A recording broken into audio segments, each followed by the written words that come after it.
IVM.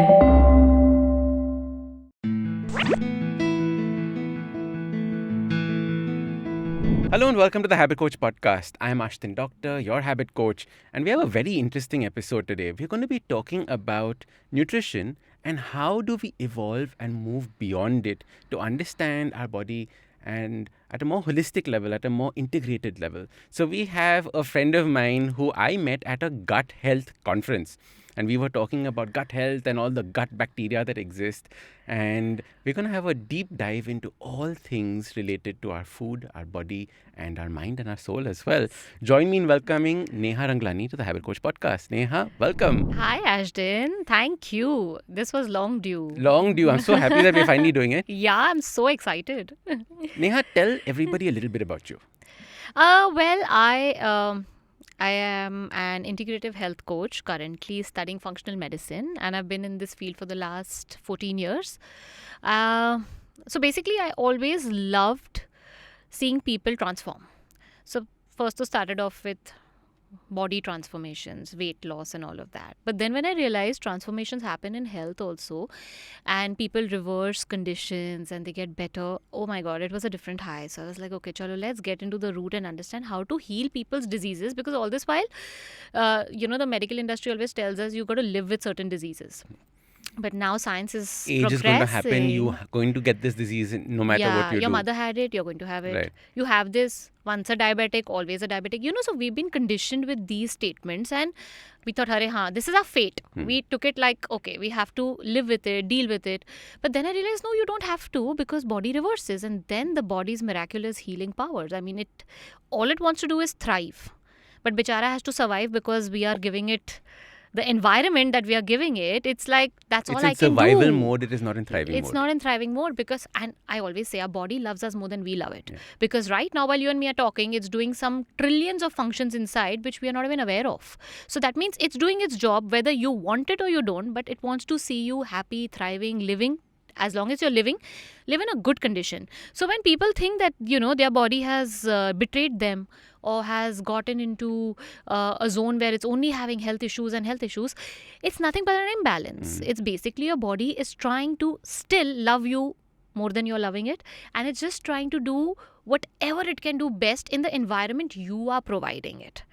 So your body is not broken, it's just imbalanced because your lifestyle is imbalanced, your food is imbalanced, your mind is imbalanced. So whatever is imbalanced, your body is trying to deal with it. And those symptoms are just a repercussion of the environment you are giving it. And when I realized that, I was like, yeah, इसमें बहुत मजा आने वाला है.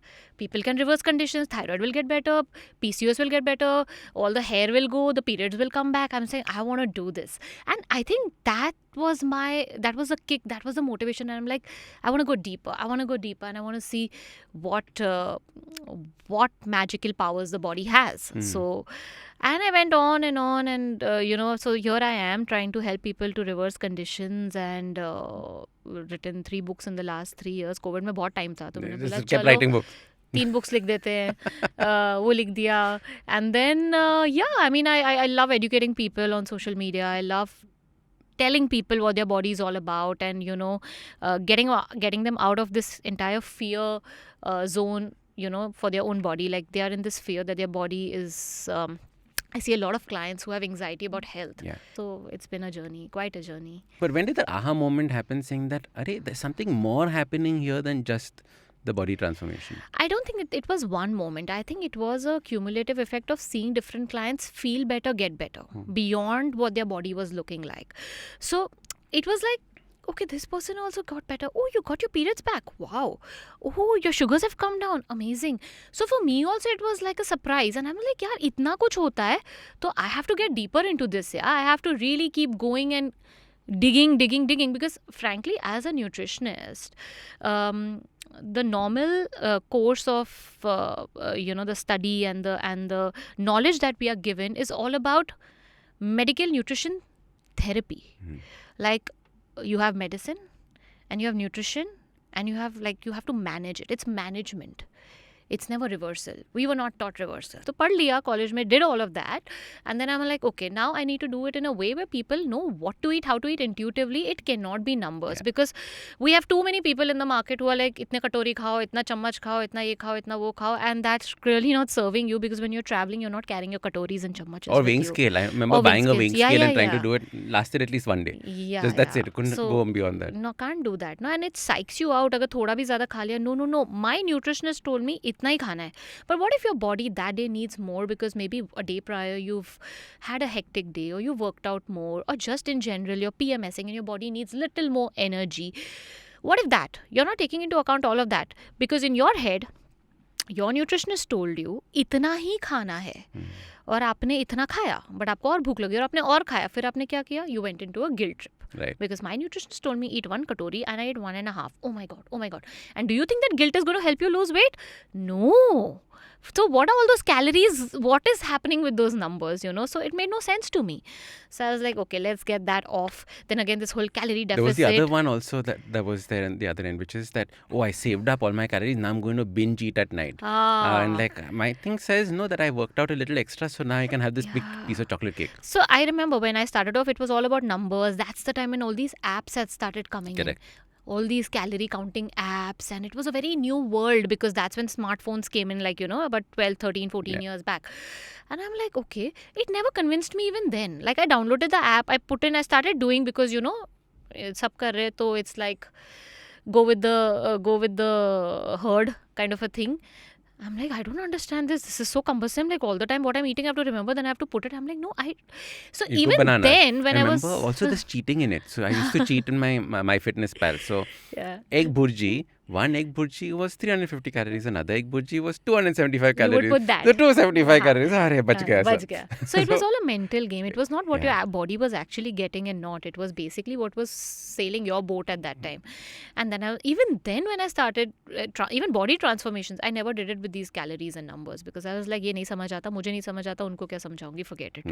So I believe in circadian rhythm. Like, I mean, it's the normal thing. Wake up with the sun, sleep with, I mean, obviously we don't sleep with the moonrise, but just follow a good circadian rhythm pattern. So when you wake up in the morning, you need to give your body energy, and you do all of that at the right time. Even if you're fasting, I would recommend you fast. तभी तो fasting concept भी नहीं था. Intermittent fasting and all is just like 5 years पहले का. It's not even, it wasn't there then. But even 12 hours is something I always maintained with my clients. Always. From day one, it was something, I think, in me, that 12 घंटे तो I think we need to fast only, yaar. Because this was again not taught in college to us. We were not taught There was no this. concept of it. No, there was no concept of it. But it just felt right that give your body 11 to 12 hours break is good. So I would just tell them, when you wake up, this is what you need to eat. And I would tailor their nutrition and their plan according to their life. So I wouldn't psych them out with food कि नहीं, आप किधर भी हो on planet Earth, आपको छोड़ के ये करना है. This is what most people do. Correct. Eat on the time, eat as per clock. ऐसा नहीं. I said, okay, now if this is a thing, this is the window, this is what you should do. So I made it easier for them to understand what they can do, options, ideas.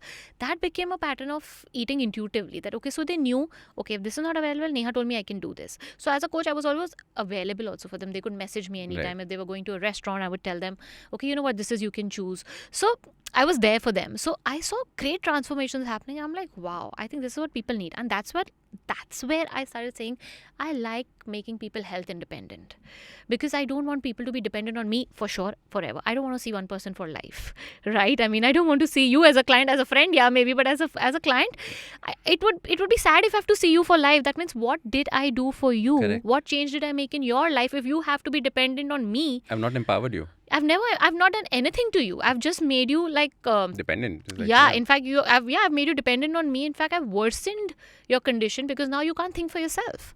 So I said, I want to make people health independent. 3 months, 6 months, you go your way. I'm there for you whenever you need me, but you should know how to fly on your own. So how do people not trust the process? Like, what happens? So basically, they either doubt the whole concept of whatever is in front of them. So why is Neha given me this, or why is that? That's also still okay, because then they clarify their doubts and they get okay. But the worst part of not trusting the process is not believing that they're going to get better. So they are in it, but they're always with that mindset that yaar main kar rahi hu but kuch nahi hoga. Yeah, I'm not seeing. Also getting fixated on the results, not on the actions. So they always like, they won't do half of the actions, but they want full 100% results when they come for the next follow up. So it will be like, okay, Neha, I've not even lost half a kg. I'm like, did you do this? No, this, I just did this. I said, so you've not even done half of the actions that you had to do during the week and you expect 100% results.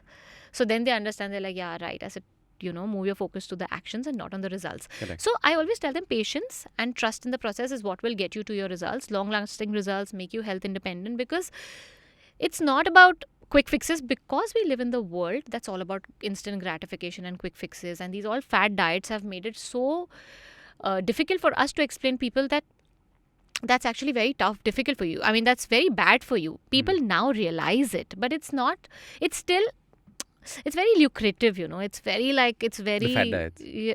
The fad diets, it's very like, okay, you do it and you see it, but it damages your body and it damages your relationship with in the long run, food. yeah. It just worsens your whole outlook towards food, the way you see food, the way you relate to food, the way you relate to life. It all changes with those fad diets, because there's a sense of fear that comes in, because it's very restrictive.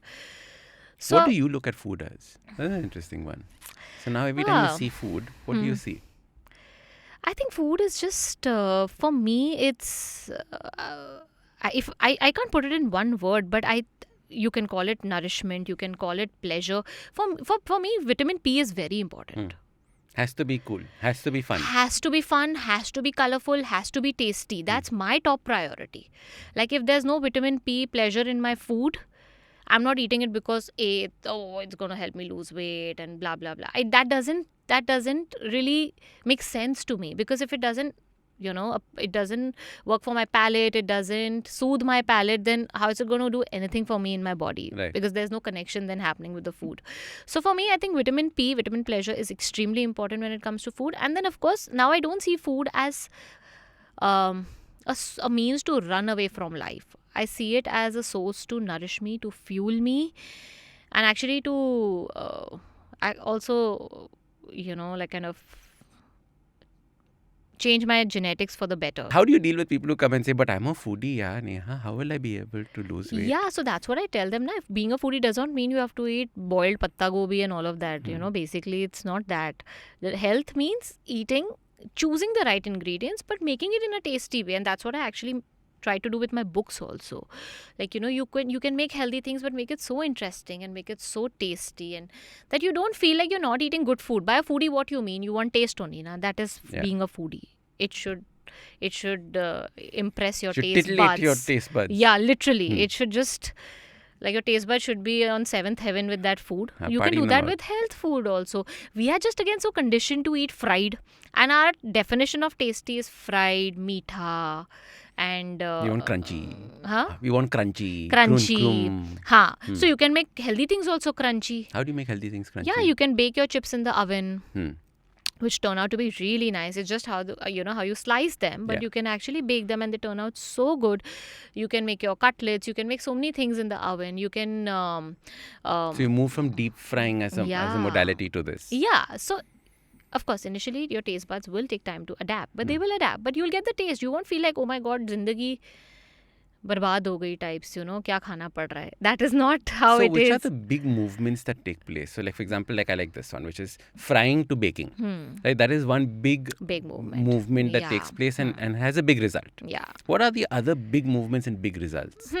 So sugar for sure. Because this is a habit coach podcast, so we have to make habits now. Yeah. So instead of frying, now what we do, you're baking. Okay, cool. And now stop buying white sugar. Stop buying white sugar. Out of sight is out of mind. Don't buy it only.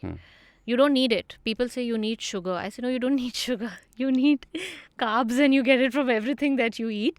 But so if you come home, there's no white sugar. No, there's no white sugar. You'll get brown sugar. You won't get white sugar. You'll get even if it's muscovado, there. It's what will you probably get? it's probably for the staff. Correct. Because obviously they want to have that, and even if you educate them, they'll say, "Hum karenge, nahi karenge." You can't force them. So it's for the staff, but you won't get it. Explain what this whole gut health part of the microbiome is. How do you focus on microbiome with your clients? So I think everything we eat either feeds the good guys or the bad guys, right? You know that. So that's also one way I see the food when I'm eating. Now I don't see it as calories, and that I'm like, okay, आज किसको खाना मिलने वाला है अंदर. So I know. So which gut bacteria is getting the khana? Yeah, it's more about that now. So I think with my clients, it's a lot of gut work that we do. So first starts with chewing. You can't improve your gut microbiome if you're not chewing your food well. That's an important point. That's the only voluntary part of your gut. I swallow my food. How do I get You into the have to habit of... chew. How do you chew? Like what? Consciously be aware of every bite you... 32 chews. At least start with 15 times, if not 32. Aadha to kar lo. Huh. Even if you're eating the right thing but not chewing well, the food is taking longer to get digested, broken down. It's getting putrefied more, and then you're feeding the bad guys, right? So the first things first I tell my clients is chew karo pehle to. Just let's start chewing. Half of the clients' bloating issues go away once they start chewing. Chewing properly. Because bloating happens. I'm guessing amylase, right? Like that is all your enzymes are in your enzymes mouth, your amylase, your basically the amylase first, and then of course a little bit of protease, and then of course once that goes in, if it's broken down well, the stomach acid can work well, and that then promotes more enzyme release, and the whole downstream effects of chewing well happen. Okay, fine. So another habit is chewing well. Of course. At least 15 times. It's a very non-sexy habit, but you got to do it. First of all, fill your plate lesser. Most people think खाना नहीं मिलने वाला है इसके बाद. I don't know why we have this mentality, खाना ही नहीं मिलने वाला. So पहले तो plate छोटा कर दो, छोटी सी plate में ले लो, कम लो, and then you chew, and then wait after a few bites. Like wait for a couple of minutes after every couple of bites. And then you'll know how much you need to eat. So I did that even in my retreat. I did this mindfulness eating practice where I got the people to just not talk to each other for 20-25 minutes, not look at each other also, just be with their food. And we kind of did this whole session. You won't believe, Ashdin, they all ate 1/4 of the quantity they would otherwise eat. And they told me, and the food was yum that day. We had falafel wraps, and we had no-bake brownies, and we had some lovely soup and some starters. And these guys are like, I wanted to eat more, but I couldn't. And they're like, Neha, what the hell is this? Because when we just eat, while we're talking, watching, when we're mindless, some guy told me I would have eaten 4 wraps. He's saying the last bite of the first wrap wasn't going down. Yeah. I couldn't finish that one wrap. And he's saying I was so full and satiated that it was surprising. And they had to eat for those 25 minutes. They couldn't get up and go away. No, they could get up after they're done. But like 25 minutes bracket, you take that much time, at least that much, or like 15 minutes, you can finish, but you're not going to talk to anybody. You get up when you're done with your food. So 15-20 minutes, though, you have to sit with your food. Yeah. So eat slow, chew well, all the things. And it was damn amazing. So that's when clients come back, they're like, okay, now I know how much to eat. So that's why they decide. Then you understand your satiety. So that's why it's like when they ask me, how much do I have to eat? I'm like, what a funny question. You live in your body. I don't live in your body. Isn't that true? Very nice. If I tell you eat 2 rotis and you're hungry for 1, I'm overfeeding you. If I tell you eat 2 rotis and you're hungry for 3, I'm underfeeding you. So how am I doing any good to you by telling you eat only so much? So that I train my clients. Very nice. So Vipassana of meals. Yeah, it's very important. Love it. Very important. I think this is a damn good habit that we'll add to this list of habits. You went vegan. Tell me, what is this vegan story? From hardcore Sindhi non-vegetarian. Hardcore Sindhi non-vegetarian to vegan. My skin and hair were not doing well for quite a bit. Like after marriage, maybe hormonal, food habits, all of that. You're socializing more than what you would otherwise, eating all the crap. Skin and hair were going for a toss. So my dermat once told me, give up dairy. So in my head, I was like, she's mad. Because as a nutritionist who's been fed and drilled that milk is so good for protein, is so good for calcium, is so good for all the things that it has, how can she tell me to, I felt like she's telling me to do a sin. How can she tell me to do that? Like milk and bad for acne? What are you even talking? I'm like, forget it. Then I didn't do it for some time. Then I'm like, yaar, skin theek karna hai, I'll stop milk and see. And my typical you didn't breakfast. Trust the process. I didn't trust, na. That's how I learned all of this, na. How you have to trust the process and all that. I used to eat wheat flakes. Wheat flakes with milk. Slim milk. Same. Every morning. And I in the nutritionist in me felt like, wow, you're such a healthy person. Granola. I just want to go back in time and tell that version of myself, you fool, what were you doing to yourself? And then I read about it. I read some research studies about acne and dairy, and it said it kind of leads to inflammation. And I'm like, okay, chal yaar, chhod ke dekhte hain. It was tough because I'm like, खाऊं क्या फिर सुबह? What do I eat? Every day you don't have the time to cook if you're working and all, So, okay, I shifted to fruits in the morning. I said, chal, let's do fruits. And if need be, kabhi poha, upma ban gaya types, I'll eat that. Within 1 month, my skin was clear. Amazing. I'm like, superb, this works. And then, your taste buds also adapt. Then I stopped liking milk in ways. And I always hated milk as a kid. I would take 1 hour to finish this one glass of milk, and my mom used to run behind me to finish it. So that instinct was always there. But I adapted myself to like it over the years, thinking it's so healthy, it's so nutritious, everything that we were taught and fed. All the information we were fed with about milk. And then, of course, we had ads. Yeah. Doodh, pio, glass full. So everything was just, just affirming that belief even more and making it more stronger. And I'm like, theek hai, give up kar diya. And then I don't know what happened. I was a person who used to tell my husband, never tell me to give up non-veg. She's a vegetarian. And I was a hardcore non-vegetarian. And my family, my in-laws are vegetarian. Right. So there was no non-veg at home. So I used to go to my mom's house and eat eggs whenever she would make it, or whenever she would make chicken or fish. I would enjoy that. And yeah, when I was out with friends and husband, I would be like, chalo, we'll eat. And one fine day, I don't know, I just woke up. It was, I think, some 1st or 2nd of Jan. And I'm like, I told my husband, I said, you know what, Ricky, I think I'm going vegan. He's saying, just shut up. Don't tell that to anyone, because I know what non-veg is for you. You'll make a fool of yourself if you tell that to people. I was like, yeah, quite a possibility. I didn't trust myself then that I could give it up. So before that, my body was giving me signs. So when I would eat chicken or fish, or no, actually more eggs and chicken than fish, I would get this weird pain in my stomach. Okay. Very weird pain, which never happened. And I noticed it. It was happening like a couple of times it happened. I'm like, this is very funny. And then all of a sudden, if there's chicken on my plate, I would just question. I'm like, why am I eating something dead? Why am I eating something dead? Because that whole thing of, do I need dead food in my body? It's just started happening. It was very natural. Like, trust me, never happened for 28 years. I'm like, what's happening now? Suddenly. Yeah. And for 2 months, I kept my mouth shut. I'm like, no, I'm not going to tell anyone I've turned vegan, because I also don't know. Then we went to Goa, and our friends were eating fish and chicken and everything. And I ordered veg, and my husband's like, Neha, chicken, because he knew the kind of, I was such a big fan of non-vegetarian food, and it was this, I needed kind of a thing. I said, no, I don't think I want it. He's like, oh shit, from today you can tell everyone you're a vegan. Like, today is the day you can announce you're a vegan, because this wouldn't happen. You're in Goa, you're chilling, and you're still not eating. Nice. And from there, I never looked back. Never looked back. And veganism has given me a lot. I mean, it's just given me a lot, personally, professionally. I think there was this whole jump in the way I saw people. I changed as a person. The whole compassion level towards life in general went really up, and everything changed in me. I feel for the good. I think I became a better person after turning vegan, in my head. In your head. But, like, you're attributing it to, for example, things like, I don't get angry as much, I don't get irritable as much, that kind of stuff? That came eventually. I felt more peaceful. I felt more happier.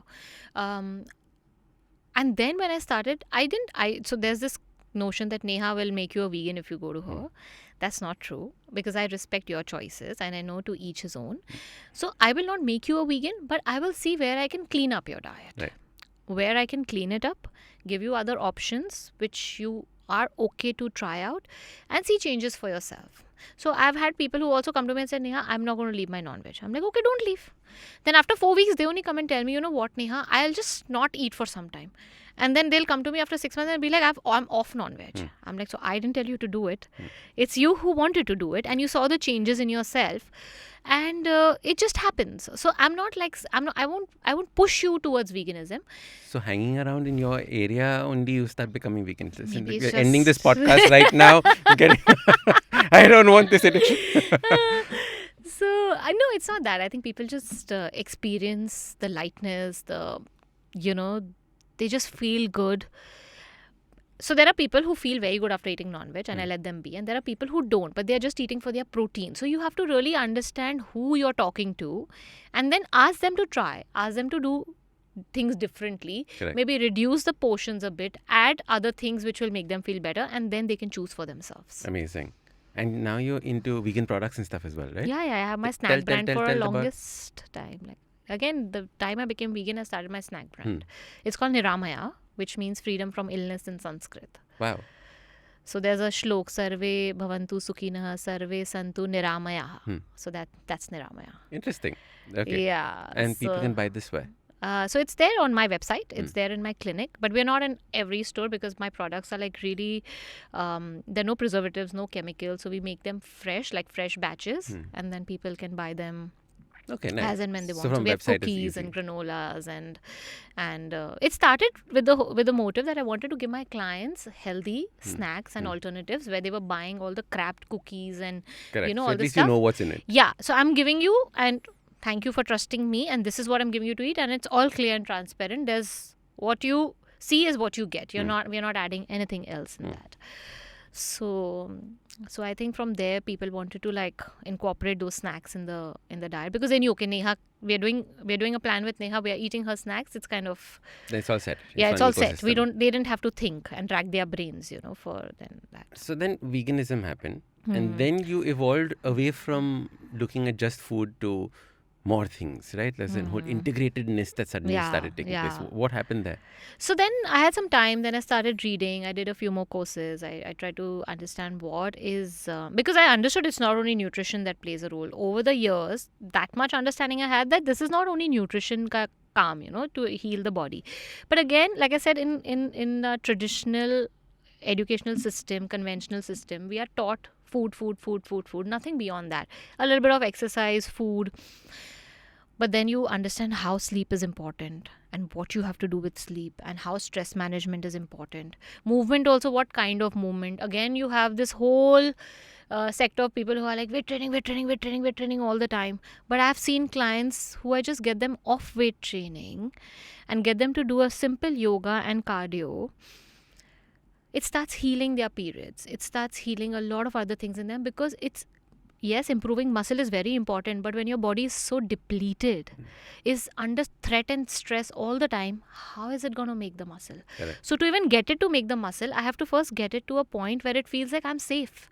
So getting into the parasympathetic nervous system mode, getting into the space where the body feels safe to rest, digest, to repair, to recreate, all of that. Now, I see a lot of women with period issues. It's all about recreation. You cannot recreate in a sympathetic nervous system mode. You have to be in a parasympathetic nervous system mode.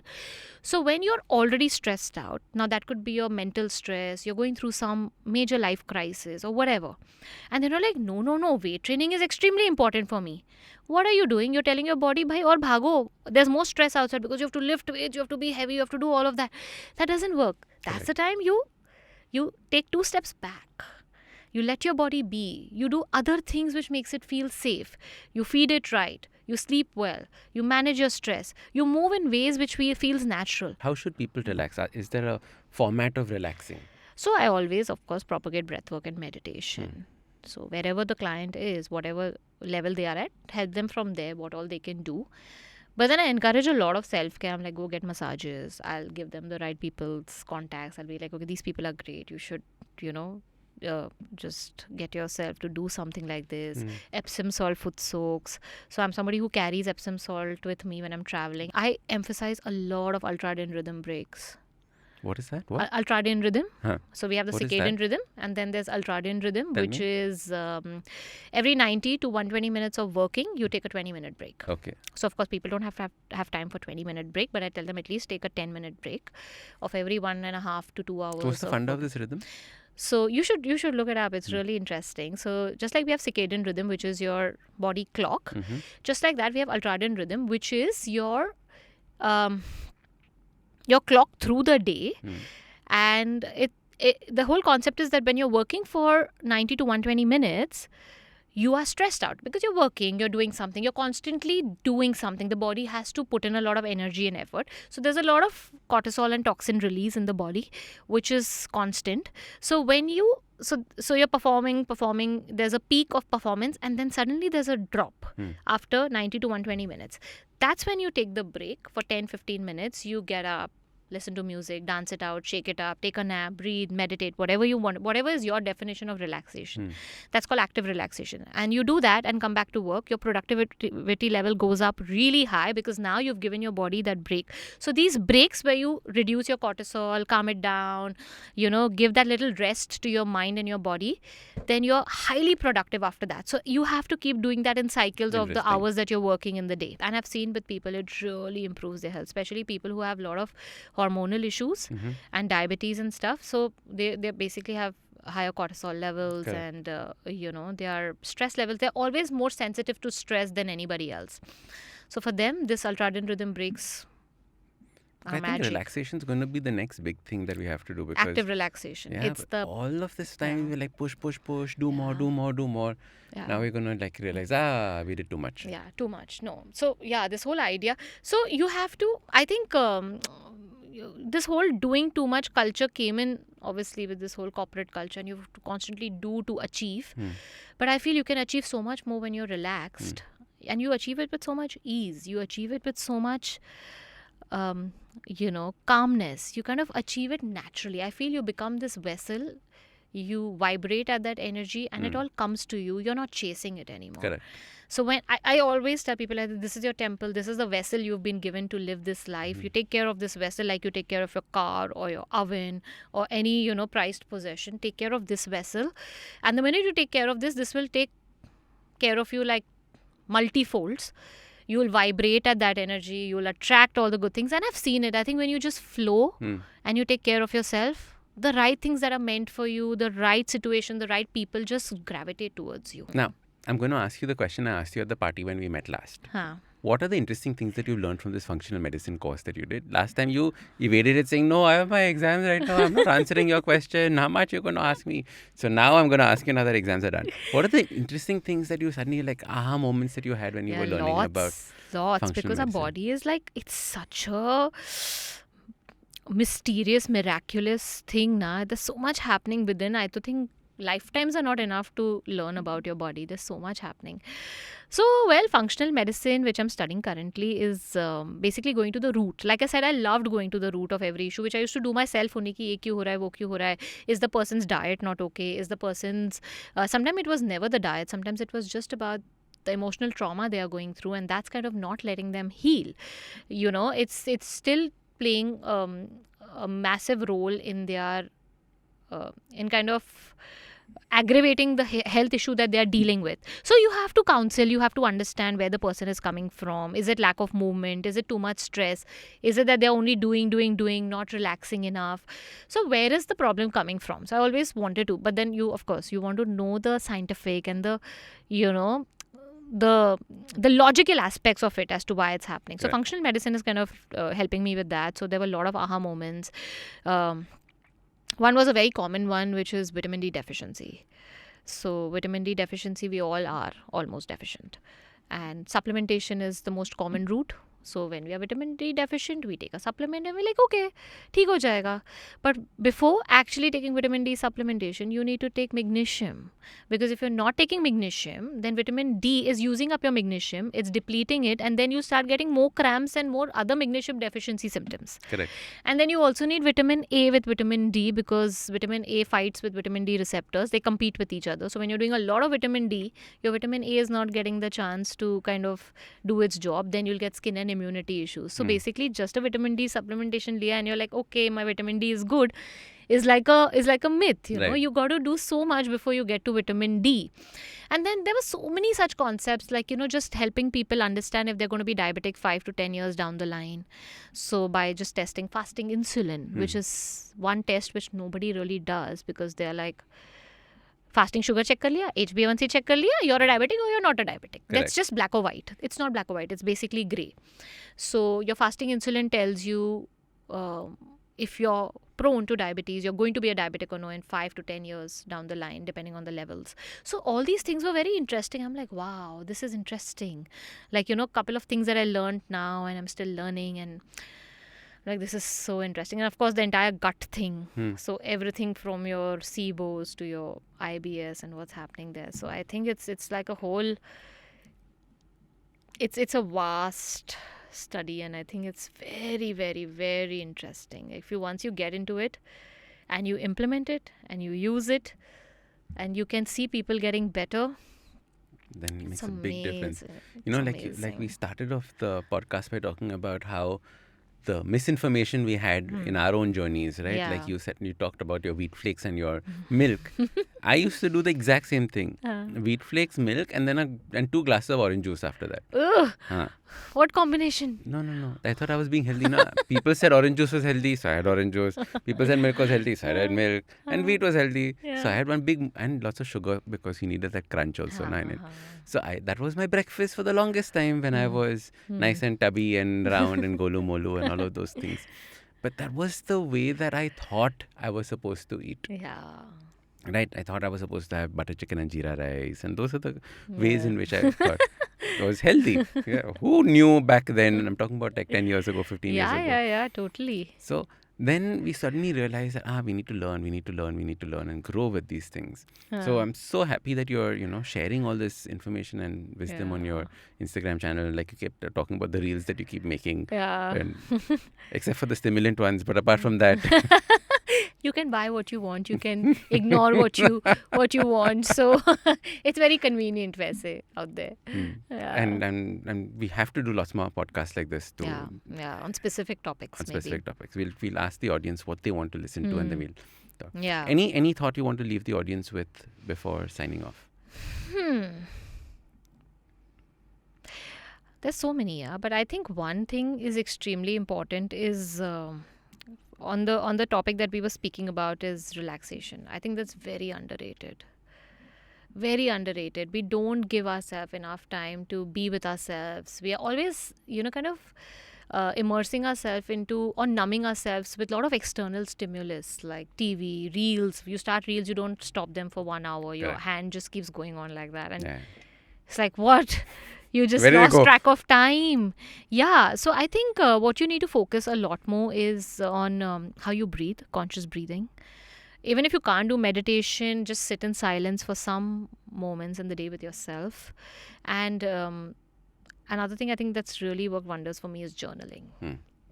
So sometimes we hold on to so much inside and we're not like really expressing, and that starts creating disease in our body.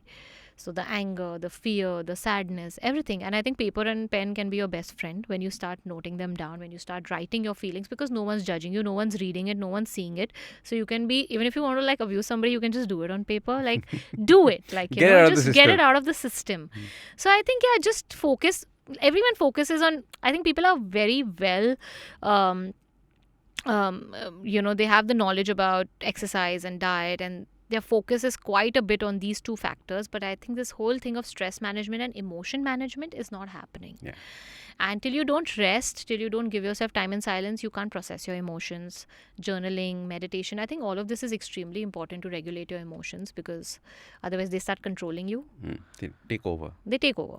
And you don't know when you're engulfed in them. You're literally like, खा गए वो आपको, So then you're no more feeling angry. You have become angry. You are anger. You're chalta firta anger. It's not like I have fat, I am fat. Yeah, exactly. So I think just self-care, active relaxation, me time, journaling, emotional regulation, all these factors are very important when it comes to health. People are not talking or paying so much attention on them as much as they should. I love it. Okay, so relaxation habits are going to be the next big thing. Yeah, that you should know. Ultradian Rhythm breaks is what you need to add. How do you spell it? Ultradian Rhythm. Ultradian. Ultradian.